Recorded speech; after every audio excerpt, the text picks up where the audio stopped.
대한예수교 장로회 통합이 포항 기쁨의 교회에서 104회 정기총회를 진행 중입니다. 논의된 주요 안건들을 살펴봅니다. 대한예수교 장로회 합동 정기총회도 서울 충현교회에서 열리고 있습니다. 이번 총회 일정 동안 370여 개 헌의안이 다뤄질 예정인데요. 자세한 내용 정리했습니다. 창사 22주년을 맞은 굿TV가 미디어 선교에 더욱 박차를 가하기 위해 10월 한 달을 천사 후원의 달로 정하고 미디어 선교 기금 마련 특별 후원 방송을 진행합니다. 안녕하십니까. 굿TV 뉴스입니다. 대한예수교 장로회 통합이 포항 기쁨의 교회에서 104회 정기총회를 진행 중입니다. 김태영 신임 총회장을 중심으로 새로운 임원진이 꾸려진 가운데 논의된 주요 안건들을 짚어봅니다. 진은희 기자입니다. 신임 총회장 김태영 목사는 교회가 말씀으로 새로워져서 사회의 신뢰를 회복할 수 있도록 힘쓰겠다는 포부를 밝혔습니다. 우리 한국교회는 다시 본질로 말씀으로 돌아가야 됩니다. 그리고 미래 세대를 위해서 혁신해야 합니다. 기득권과 결별하는 혁신이야말로 한국교회가 사회로부터 신뢰를 회복할 수 있는 길이라고 봅니다. 김 신임 총회장은 목회자의 비도덕적인 일, 교회 분열, 재판권 등에 관한 문제로 사회적 신뢰가 추락하고 성도들이 많이 떠난 것이 가슴 아픈 일이라며 교단을 맑고 새롭게 하는 데 헌신하겠다고 전했습니다. 교계 안팎에 이목이 집중되고 있는 명성교회 세습건과 관련해선 서울 동남로의 수습전권위원회가 올린 명성교회 수습안을 받기로 결의했습니다. 수습전권위원회는 7인의 명성교회 수습전권위원을 임명하고 명성교회 수습방안을 작성해 총회 폐회 이전에 수습방안을 보고하자며 7인 위원회를 총회장이 선정해 줄 것을 제안했습니다. 총대들은 수습전권위의 안을 받아 표결에 붙여 결정하기로 했습니다. 이에 앞서 김삼원 목사는 이날 총회에 참석해 명성교회가 부족한 점을 반성하고 잘 섬길 수 있도록 총대들이 품어달라고 호소했습니다. 굿TV 뉴스 진은입니다. 서울 충현교회에선 대한예수교 장로회 합동 104회 정기총회가 열리고 있습니다. 27일까지 열리는 이번 총회에선 교단 운영에 대한 다양한 현안들이 다뤄질 전망인데요. 관련 내용 윤인경 기자가 보도합니다.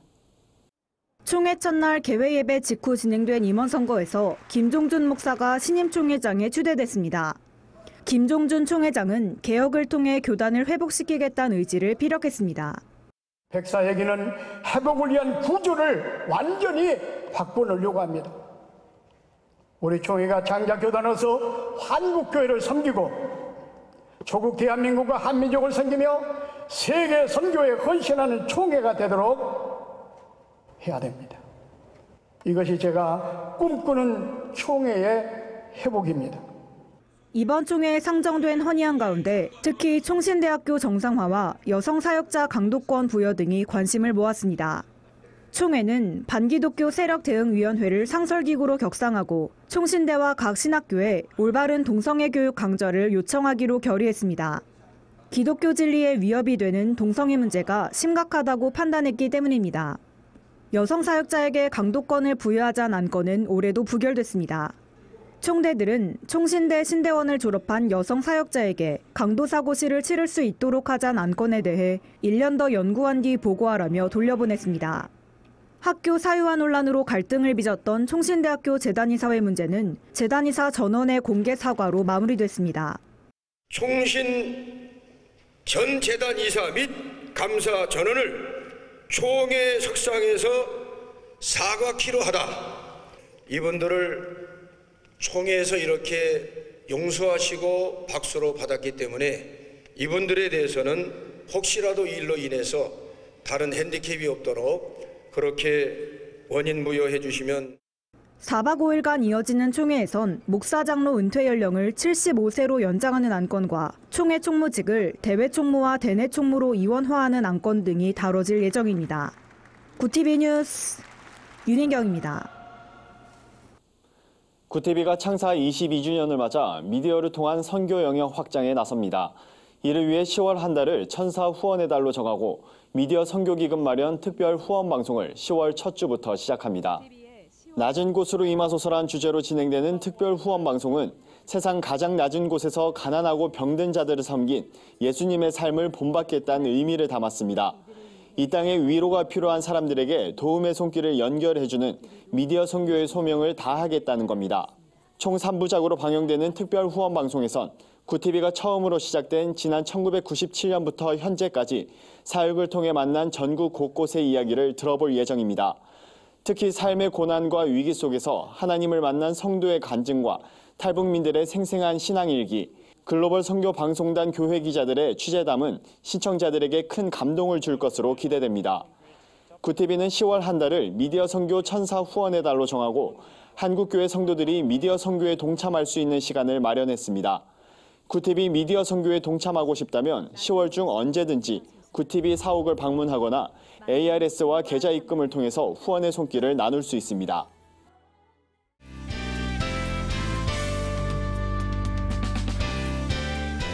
세상 속 크리스천들의 다양한 이야기를 만나보는 네포난의 교회입니다. 첫 번째 소식은 구티비 부울경본부에서 전해왔습니다. 부산 해운대에서 동성애 합법화에 반대하는 시민대회가 개최됐습니다.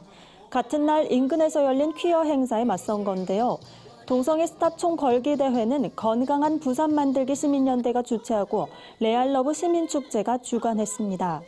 궂은 날씨에도 시민들은 동성애 동성혼 합법화 반대를 외쳤습니다. 동성애 동성혼 반대 국민연합 기런평 운영위원장은 양성평등과 성평등의 차이를 설명하고 차별금지법 제정에 반대하는 목소리를 높였습니다. 레알러브 시민행진 상임대표 안용은 목사는 후손을 위해 이 자리에 섰다며 뜻을 굽히지 않겠다고 전했습니다. 다음 소식입니다. 미랄복지재단이 시청각장애인 지원법인 헬렌켈러법 연내 제정을 촉구하는 캠페인을 전개하고 있습니다. 헬렌켈러법은 시각장애와 청각장애를 중복으로 겪는 시청각장애인들의 권리를 보장하고 사회통합을 지원하기 위한 법안입니다. 미랄복지재단은 지난 4월부터 헬렌켈러법 제정을 촉구하는 시민 서명운동을 진행해 왔는데요. 최근에는 시민 17,000여 명의 서명을 국회에 전달해 눈길을 끌었습니다. 단체는 헬렌켈러법이 통과될 때까지 온라인과 오프라인을 통해 서명운동을 계속할 예정입니다. 한편 2017년 한국장애인개발원 연구자료에 따르면 시청각장애인 3명 중 1명이 정규 교육조차 받지 못했습니다. 또 10명 중 7명은 혼자서는 일상생활을 할 수 없는 수준인 것으로 나타났습니다. 마지막 소식입니다. 영혼의 안식처란 의미를 담은 전시 쉘터 포 소울이 관객들의 관심을 끌고 있습니다. 서울 주교자 성당과 서울도시건축전시관 서울마루에 전시된 작품들은 국제디자인 공모전에 출품한 39개국 건축가들의 작품 가운데 15개의 수상작과 1개의 특별작인데요. 작품엔 우리 사회 소외된 이웃을 되돌아보자는 의미가 담겼습니다. 시각장애인이 바라보는 바다를 표현한 작품에는 넓고 파란 바다 대신 갈매기와 파도 소리만이 생생하게 재현됐습니다. 위안부 피해자인 김복동 할머니를 추모하며 성폭력 피해 여성들을 생각하며 만든 작품도 눈길을 끄는데요. 달팽이 모양의 흰 텐트 뒤에 그려진 슬픈 눈은 전쟁을 바라보고 수모를 겪었던 피해자들의 상처를 떠오르게 합니다. 이 밖에도 고시원 젊은이들, 차별받는 시골 소녀, 45살 다운 증후군 여성 등 관심과 위로가 필요한 사람들을 위한 안식처가 전시됐습니다.